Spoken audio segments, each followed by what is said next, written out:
마태복음 6장 24절에 다음과 같이 예수님께서 말씀하고 있습니다.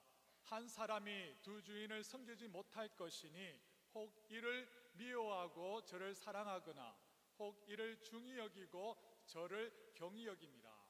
너희가 하나님과 재물을 겸하여 섬기지 못하느니라 라고 했습니다. 한 사람이 두 주인을 섬기지 못하듯이 영적 세계에서도 성도는 하나님과 재물의 신, 만몬의 신을 겸하여 섬기지 못합니다. 세상을 사랑하든지 하나님을 사랑해야 됩니다. 영적 세계에는 중간 회색 지대란 없습니다. 양다리를 거치면서 세상과 하나님을 동시에 사랑할 수가 없습니다. 오늘 본문에 보면 사도 요한은 성도들에게 이 세상이나 세상에 있는 것들을 사랑하지 말라라고 말씀하고 있습니다.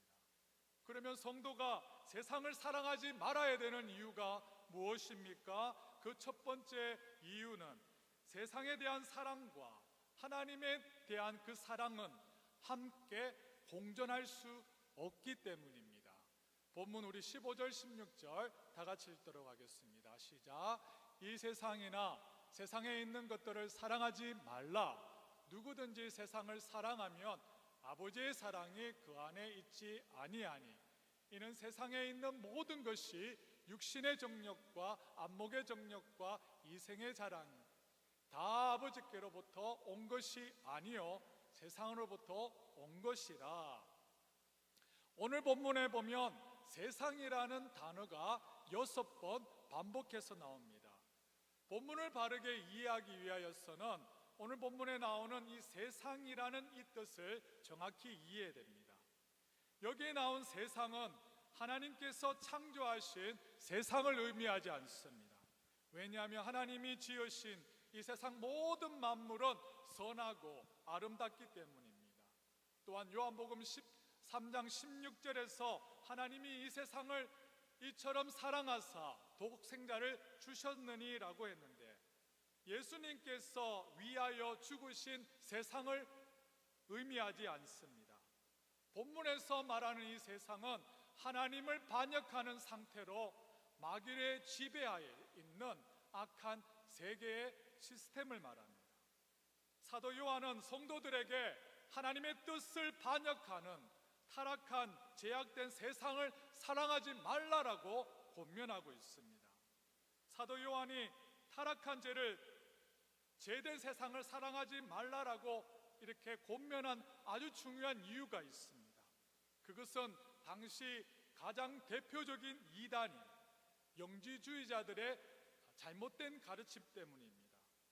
영지주의자들은 우리가 예수를 믿어 구원받는 것은 우리의 영, 우리의 스피릿만 구원받는 것이지 우리의 몸, 우리의 이 바디는 버려진다라고 주장했습니다. 그래서 우리의 몸은 어차피 버려지기 때문에 이 몸으로 우리가 아무리 죄를 지어도 아무런 상관이 없다라는 이상한 궤변을 만들어 놓았습니다. 이러한 영지주의자들의 이 가르침으로 인하여서 영으로만 예수님을 잘 믿으면 되고 육으로는 죄된 타락한 세상을 사랑하고 즐기려는 그러한 사람들이 교회에서 나타나게 되었습니다. 이러한 심각한 영적 위험성을 감지한 사도 요한은 성도들에게 죄된 세상을 사랑할 수 없다라고 지금 권면하고 있는 것입니다. 그러면 성도는 왜 하나님의 뜻을 반역하는 죄로 물든 사단의 지배 아래에 있는 죄된 세상을 사랑할 수 없습니까? 그 이유는 우리 성도들은 본질적으로 선하고 거룩하신 하나님의 자녀로 우리의 신분이 바뀌었기 때문입니다. 성도의 그 시민권은 죄로 어두운 사단의 나라에서 이제는 예수님께서 다스리시는 빛의 나라, 하나님의 나라로 바뀌었기 때문입니다. 골로새서 1장 13절 14절 같이 읽겠습니다. 시작. 그가 우리를 흑암의 권세에서 건져내서 그의 사랑의 아들의 나라로 옮기셨으니 그 아들 안에서 우리가 속량 곧 제사함을 얻었도다. 아멘. 우리가 예수 믿기 이전에는 저와 여러분들이 흑암의 권세 아래서 악의 나라, 어둠의 나라, 사단의 나라에 속해 있었습니다. 그래서 사단의 권세 아래서 죄된 세상을 사랑하고 즐기면서 하나님을 반역하면서 살아왔습니다.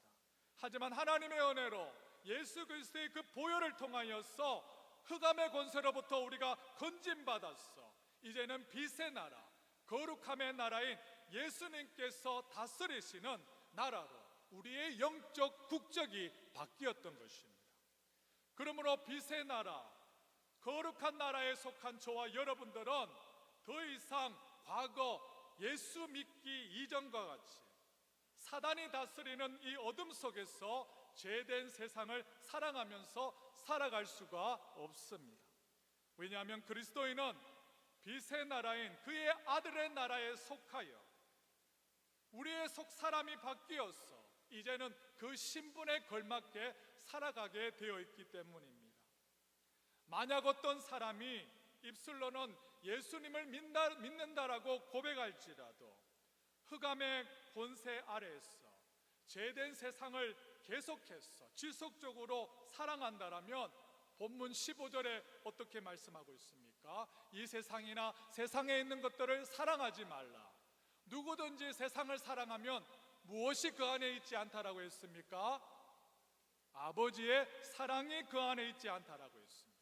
만약 영지주의자들의 거짓 가르침처럼 우리의 영만 구원받아 천국 가기 때문에 우리의 몸은 버려지기 때문에 우리의 몸으로 죄된 세상을 사랑하고 즐기면서 살 수 있다라고 말하는 자가 있다라면 그 안에는 하나님의 사랑이 없습니다. 진정으로 그 사람은 구원받지 못한 자라는 겁니다.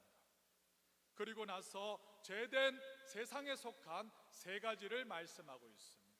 16절 같이 한번 읽어볼까요? 다시 한번 시작. 이는 세상에 있는 모든 것이 육신의 정욕과 안목의 정욕과 이생의 자랑이 다 아버지께로부터 온 것이 아니요 세상으로부터 온 것이라. 사도 요한은 죄된 세상에 속한 세 가지를 말하고 있습니다. 첫째는 뭡니까? 육신의 정욕입니다. 여기에 육신은 타락하고 부패한 인간의 본성을 말합니다.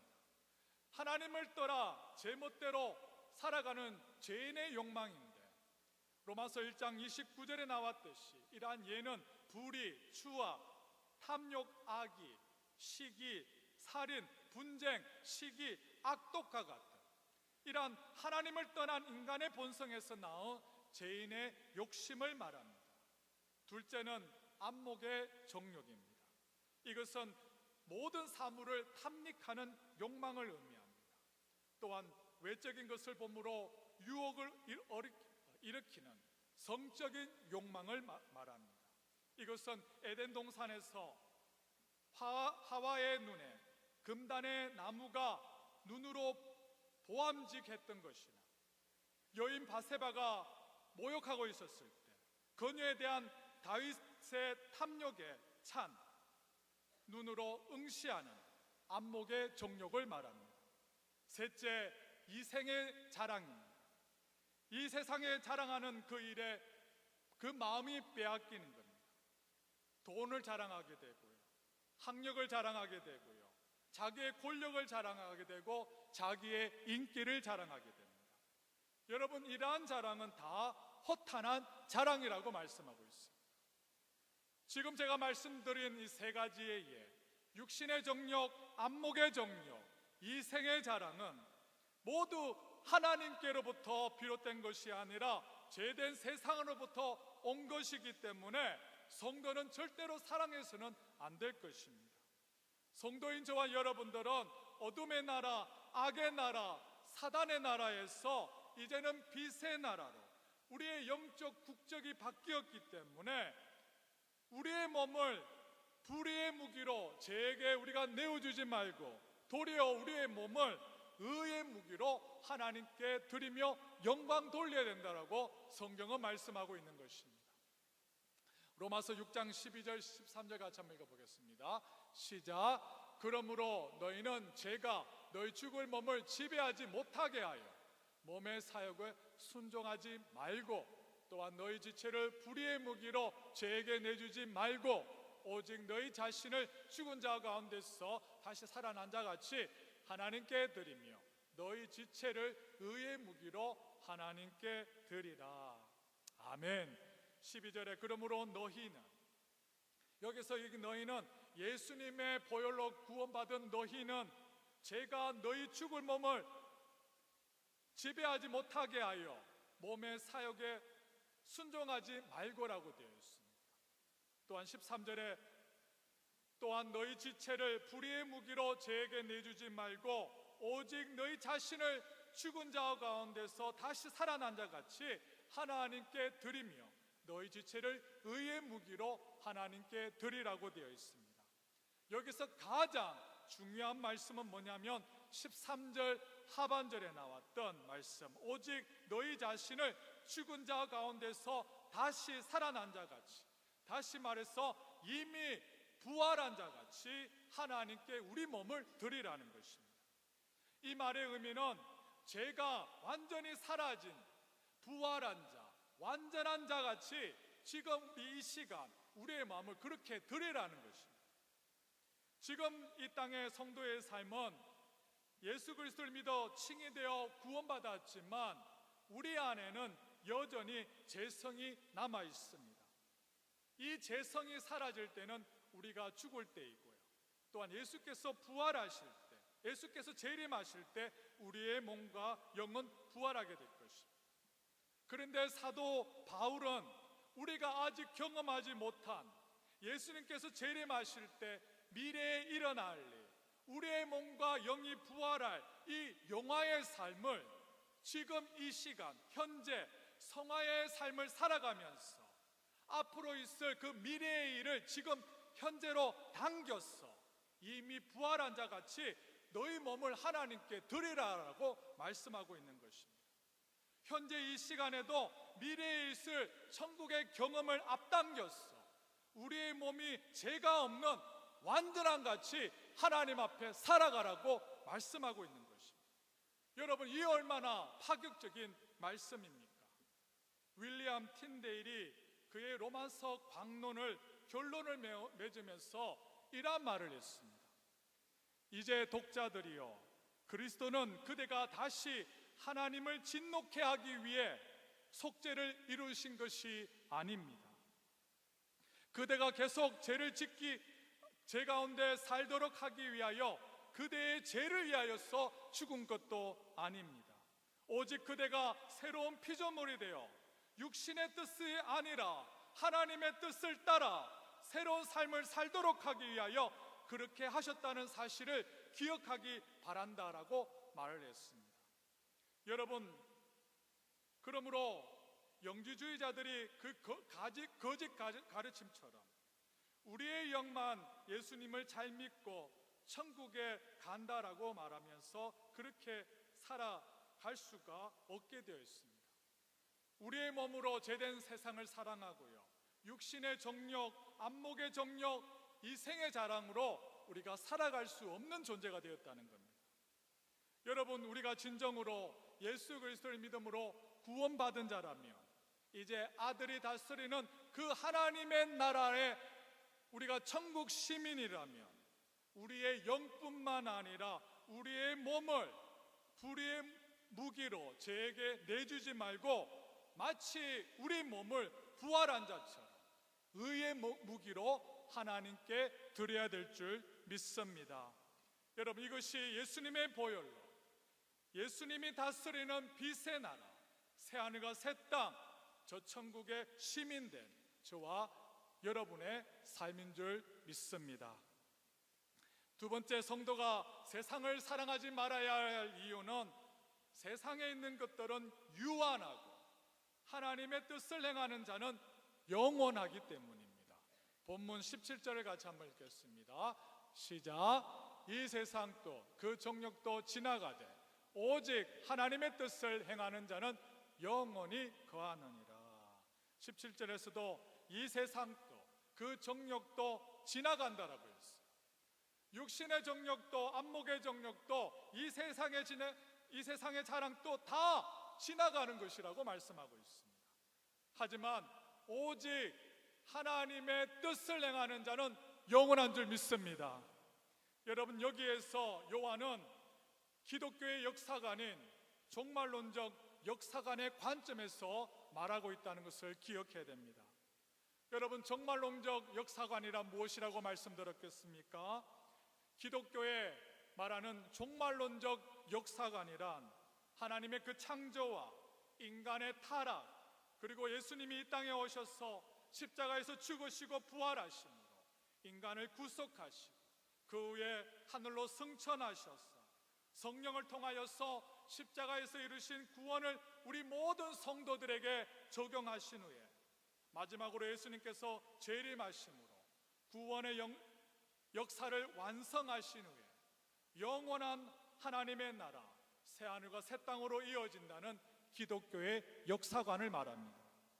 성도의 삶은 이 땅의 삶이 끝이 아니라 이 땅의 삶은 영원한 하나님의 나라를 준비하는 기간임을 우리가 알고 잠시 동안 이 땅에 살아가는 동안 영원한 하나님의 나라의 관점에서 지금 나의 삶에 일어나는 일을 바라보고 해석하고 그것에 걸맞게 살아가는 것입니다. 사랑하는 여러분, 저와 여러분에게 진정 필요한 것은 눈에 보이는 것으로만 사는 것이 아니라 육신의 눈으로는 보이지 않지만 믿음의 눈으로 지금 우리의 눈에 보이는 세계 그 너머, 그러나 실제 안에 영원한 하나님의 나라의 관점으로 살아가는 지혜인 줄 믿습니다. 여러분, 이것에 관하여서 사도 바울도 고린도후서에서 이렇게 말씀하고 있습니다. 4장 18절 같이 한번 읽어볼까요? 시작. 우리가 주목하는 것은 보이는 것이 아니요 보이지 않는 것이니 보이는 것은 잠깐이요 보이지 않는 것은 영원합니다.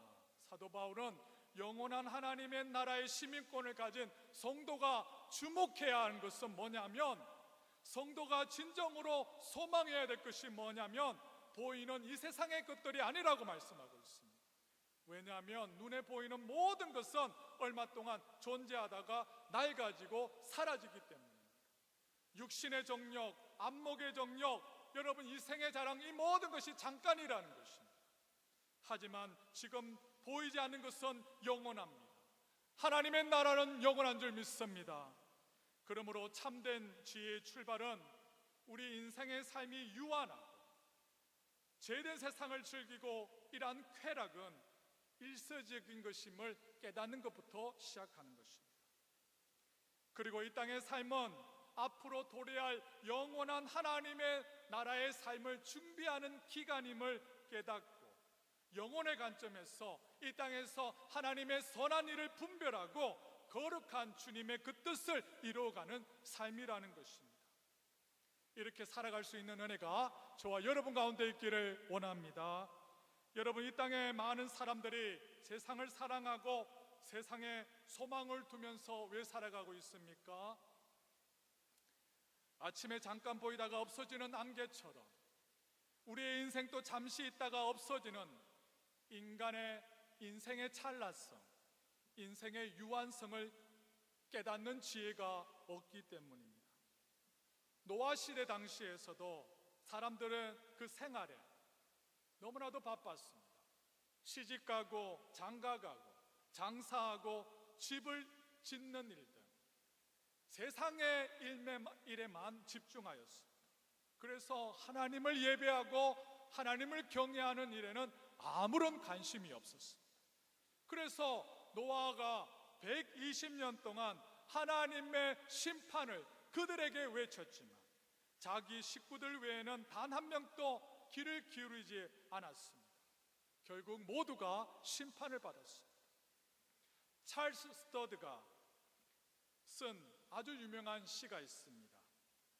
오직 한 번뿐인 인생, 아주 유명한 시가 있는데 이 시가 오늘 본문, 사도 요한이 말한 오늘 본문을 잘 요약했다라고 생각됩니다.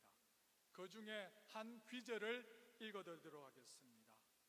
오 나의 사랑이 뜨겁게 타오르게 하소서. 이제는 세상에서 돌아서게 하소서. 주님을 오직 주님만을 위하여 살게 하소서. 우리 보좌에서 주님이 기뻐하시도록 오직 한 번뿐인 인생 속히 지나가고 오직 그리스도를 위하여 행한 것만 영원하리라 라고 되어 있습니다. 여러분, 오직 우리의 인생은 한 번뿐입니다. 오직 한 번뿐인 인생은 또한 속히 지나갑니다. 죄된 세상에 속한 육신의 정욕, 안목의 정욕, 이 세상의 자랑은 아침의 안개처럼 잠깐 보이다가 곧 사라지고 잠시 피었다가 시들어지는 풀의 꽃같이 시들게 될 것입니다. 하지만 오직 그리스도를 위하여 행한 것만 영원한 줄 믿습니다. 그러므로 앞으로 도래할 영원한 하나님의 나라의 관점에서 살아가는 저와 여러분들은 이 땅에 살아갈 때 죄된 세상을 즐기는 것이 아니라 이 땅에서 하나님의 선한 그 뜻을 분별하고 그 뜻을 위하여서 주님을 위하여서 살아가야 될 줄 믿습니다. 왜냐하면 그것만이 영원하기 때문입니다. 여러분, 오직 한 번뿐인 인생, 속히 지나가는 인생, 유한하고 금방 사라지는 여러분 죄된 세상을 사랑하고 즐기는데 우리의 인생을 허비하는 것이 아니라 오직 하나님의 선한 일을 분별하고 그 뜻을 위하여서 힘써 행할 수 있기를 원합니다. 그리하여서 우리가 이 땅의 영적 순례자의 삶을 마치고 영원한 하나님의 나라에 들어갔을 때 주님으로부터 착하고 충성된 종아, 네가 적은 일에 충성하였음에 내가 많은 것을 내게 맡기리니 내 주인의 즐거움에 참여할지라는 이러한 귀한 말을 듣는 저와 여러분의 삶 될 수 있기를 원합니다.